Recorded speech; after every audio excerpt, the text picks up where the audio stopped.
one of the most talented, young, fresh writers out there right now, Samantha Shannon. She's the author of The Bone Season and recently released the follow-up to that, The Mime Order. The Bone Season also being turned into a film thanks to Andy Serkis. She's on the phone right now. Hey, Samantha. Hello. Crazy that I'm talking to you because we've actually, I think, talked back and forth on Twitter a few times because I initially found out about you because I had a conversation with Andy Serkis last fall, and he was quite excited about what was in the future between you and Andy in the Imaginarium. Yeah, I mean, working with Andy has been incredibly exciting. I mean, when we first sold the rights to the Bone Season to the Imaginarium, I was just absolutely delighted because they're such a sort of exciting new company. And of course, I've really admired Andy's work for a long time, so it's fantastic to be working with him. So what's the status on this? You guys are just still in your initial talks, eh? No sign of the film anytime soon, right? Well, as far as I know, we have a double Oscar-nominated screenwriter on board who sadly I can't name because I'll get into a lot of trouble. But he's written a first draft of the screenplay and delivered it to 20th Century Fox, I think, is the last update I had. Now, being the author of something that's going to be taken to the screen, are you able to kind of step in at points and be like, okay, this is not how I envisioned it. It was more like this, and this should be like that? Yeah, I mean, I have consultation rights, so I can, have my say, and I think that I'm confident that the team will listen to me. So, I mean, I can say if I'm not keen on something. But at the same time, I know that the film isn't going to be exactly the same as the book, so I'm not going to be, too strict. But there's certain things I would definitely want to make sure stayed the same. But it must be kind of scary in a way because now this book and this story you created is going to get turned into basically one person's perspective of it, right? Like it's there's no imagination anymore once it's a film. You okay with that? Yeah, I mean, I'm okay with it. I mean, it is scary, just as it's scary getting a book published in itself, because before it's just something, like you say, that's only existed in my head.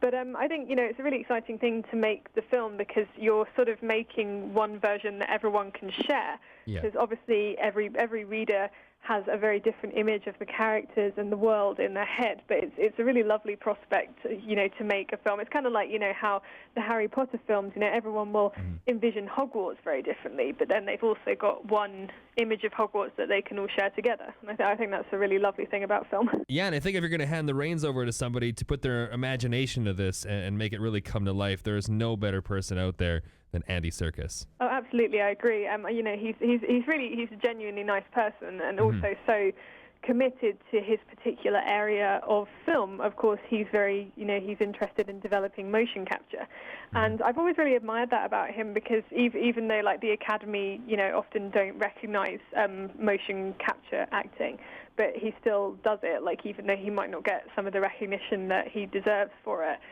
He's still so passionate about it and keeps working towards it, and I really admire that, and looking forward to working with him more. Samantha Shannon on the line, author of The Bone Season, and now, as of a couple weeks ago, The Mime Order. And I gotta say, though, like, congratulations on what you've done. This book, the first one was just published in 2013, and it's everywhere right now. Everybody loves it. There's not a bad review on it. People love it. I went to a bookstore in Saskatoon here a couple days ago. The girl behind the till was just raving about it and said that she recommends it to everybody who comes into the store. There's only a few copies left, so congratulations, Samantha. Oh, that's such a lovely thing to hear. It's so amazing when you hear the book is in just countries that are so far away from where I live, and it's just such an amazing thing to hear that, like, people are buying it and it's on the shelves. It's just so exciting. I've been doing a lot of, like, undercover work for you. I've been going around and, like, being like, so what can you tell me about this? What do you know? They're like, well, I heard good things, and no one had anything, a complete honesty, no one had anything negative to say, and everyone was very positive, and they said that they either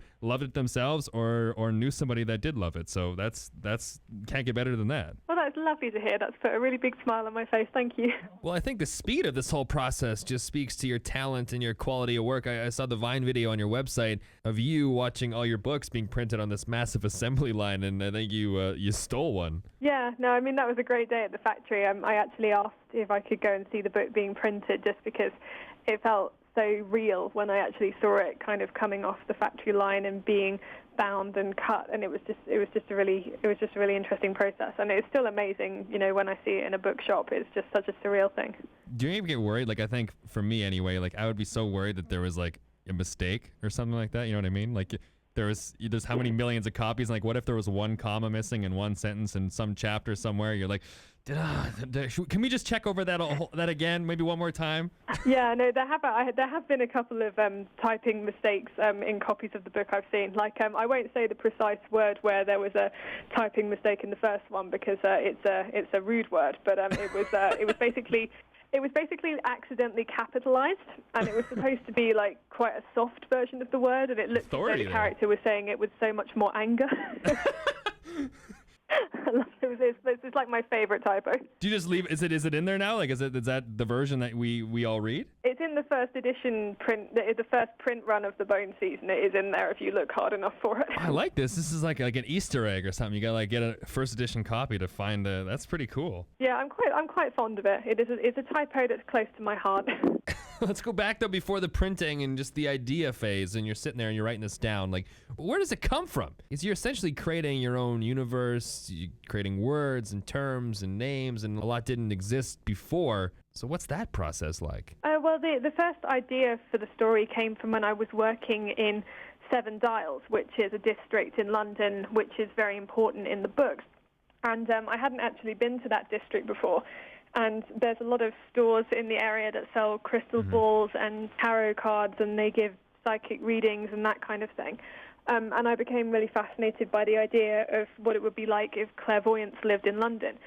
So, so it just kind of built from there, really. I combined it with a previous idea I'd had about supernatural creatures controlling Oxford, which is where I went to university. Wow. And I just kept adding layers to it, and it just ended up becoming this humongous world with just so much detail in it. And I really set out to write something that felt believable and fully realized, even though it's kind of a fantasy story. Like, this is like, we're talking like 7 books, humongous, right? Yeah, 7. Wow. And when you are at right now currently, are you working on like number 3 yet? 4? Yeah, I'm working on number 3. I'm probably about halfway through it, based on how long I think it's going to be. So, because if you wanted to, like, maybe, if you needed some character names, I'd be more than happy to lend my name. I think it'd be a really cool thing. Yeah, I'll put a DJ Tanner in there somewhere. Yeah, like I don't think just even like a Tanner, that's like uncommon name. Like, instead of like a Frank or a Kyle or a Chris, that's a pretty good unique. It's a different name. I'll keep it in mind.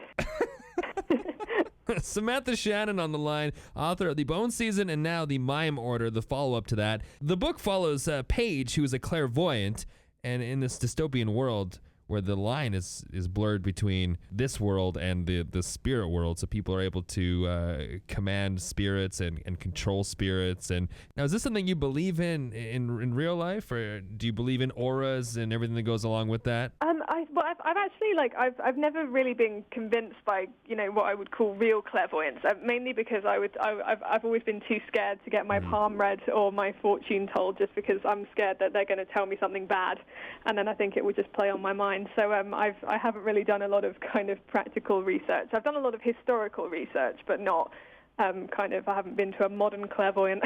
Wow. See, we actually had a psychic come in the studio predicting, I think it was like Super Bowl outcomes a couple of years ago, and she told me that I have an ability to like read people that I just don't know about yet, because I have a certain like energy color, and I felt like I could relate a lot to Paige in the book, to be honest. Do you remember which color your aura was? Oh, I can't. I think it was was it purple or green?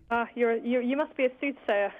Yeah, I think, yeah. So I feel like I have an untapped, ability or something like that. I don't know. Maybe. And she also told me, though, oddly enough, that me and the other host, the other guy down the hallway, apparently we were together in a previous life, because she could see that, I don't know, our auras were the same color. I don't know.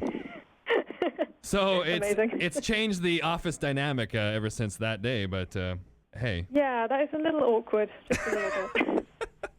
Now, my fiance is an English teacher at a high school, and she's been reading your book too, and she thinks it's really cool, and it's got this such a creative element to it, and this new universe. And she, from her perspective, was wondering what advice you would give to the educators and the teachers to maybe inspire more people like you. Like, what do you find like the more free structured English classes, or maybe more academic? Like, what do you think is the best way? I mean, it's an interesting question, because certainly in the UK, I don't know what it's like in America, but it seems like there's a lot of academic prestige given to teaching English literature, but not so much to creative writing. Mm-hmm. And it's quite a strange kind of thing that, we kind of place a lot of emphasis on teaching people how to read books, but not how to write them.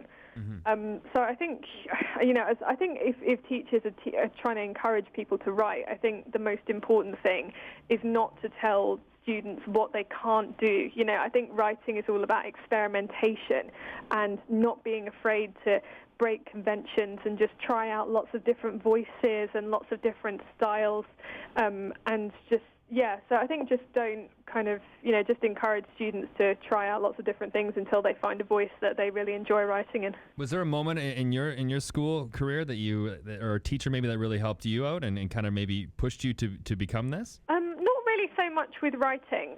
But I did have an amazing English teacher who really helped me when I was applying for university. Like, she used to stay behind, during breaks to help me write my application and stuff like that. But like I said, there wasn't a great emphasis on actually teaching writing, certainly in the schools I went to. Oh, wow. Yeah, see, that is a thing. Like, especially with your book, it's such a unique idea that's really unlike everything else. So, yeah, like you say, if you do structure it too much and put too much limitations on things, then it's kind of impossible almost for a product like this to kind of be born. Yeah, absolutely. And I think a lot of people they're seeking kind of like a formula of how to be a good writer. And the formula just doesn't exist. It's all about chance and just experimenting. It's kind of like throwing paint at a canvas and just seeing what comes out. Like, you just have to try lots of different things. Like, I wrote a whole book in third person before I wrote The Bone Season, and then when I started writing in first person, I just connected with the characters so much more. And, I might never have discovered Paige's voice if I had been too scared to try out a different voice. Wow, that is very cool. You ever any other genres in the future that you want to maybe get into, like that you want to write, or is this kind of, I guess, probably what you're working on for the next, like, however long? You're probably not even thinking beyond this right now, hey? I mean, I've thought about it a few times. I haven't, I think I probably will always be kind of like a fantasy, sci-fi, speculative fiction kind of person, but I'm not, ruling out any genres, because, I might change my mind in a few years' time. But yeah, at the moment, I'm very much concentrating just on this series. So no, 50 Shades of Grey in the future for you or anything like that? You never know. It'd be kind of a cool, if you were kind of working on this series and you needed like a good, reboot, maybe it'd be a good idea to, branch off, do a little something different, and then come back to it, start fresh. Yeah, I mean, I have kind of thought about other ideas, but I haven't had an idea that's really made me go, wow, I must write this idea in the same way that I did with The Bone Season. Like, I want to find an idea that's so good that it keeps me up at night thinking about it, and I haven't found that yet. I have like a list of kind of vague ideas, but I really want to get that spark first. Samantha Shannon, author of The Bone Season, now The Mime Order, the second book in the series. Before I let you go, you being one of the most talented young authors out there right now, and successful too, because this is incredible what you've accomplished. What about people like you out there, maybe around this age or even younger, who aspire to be a writer or author someday? I know maybe you've said this already, but a message you would have for them, kind of maybe that golden rule. Well, like I said, I think just don't be afraid to experiment. Like, don't let anyone tell you that what you're writing is too strange or it's, too unconventional. Try to enjoy it. Like, just see the blank page as an exciting prospect. It's not... I think a lot of people are daunted when, they open up their Microsoft Word document to write a novel and they realize they actually have to fill this thing. Yeah. And I think you try and see it as like a piece of raw material, like clay, that you're just going to shape purely with your own imagination. Like, that's a really exciting prospect. Like, just try and find an idea that you want to just stay up all night working on it. Did you ever have that in school where you had to write like a 500-word essay and then you would write it and then you would do like the word count to see what you were at and be like, ugh. I did that pretty much all through university as well. Like, I need 50 more words here. Oh man, you start adding adjectives, you start going back, and the beautiful. Yeah, just write like an introduction or something. Yeah, start adding things in that don't even really need to be there. You're like, 500. All right, we're done. Well, yeah, exactly. It's been great talking with you, Samantha, and I think what you got here is incredible. The Bone season, it is out. People loving it up, and the Mime Order that just released. I believe was it the end of last month in Canada? I think was the release date on that. Yeah, I think it was out worldwide on the 27th of January. Okay, yeah. So we're just recently here. So very cool. So if you're not too far behind yet, like we said, there's like 7 by the end of it all. But if you start now, you can easily catch up. And your social media too. If people are fans, they want to learn more about you and follow you, where can they do that? You can find me on Twitter, which is where I spend far too much of my time. My Twitter handle is say, that's SAY_Shannon. And my blog is samanthashannon.co.uk, where I basically tell the story of how the Bone season got published, and I take you through all the different aspects of editing and proofreading and things like that. So if you're an aspiring writer, I hope you'll find it helpful. Very cool. Thank you so much for your time, Samantha. I appreciate it. I've been trying to get you for a while now, so I'm glad we finally got to talk. Thank you so much for having me.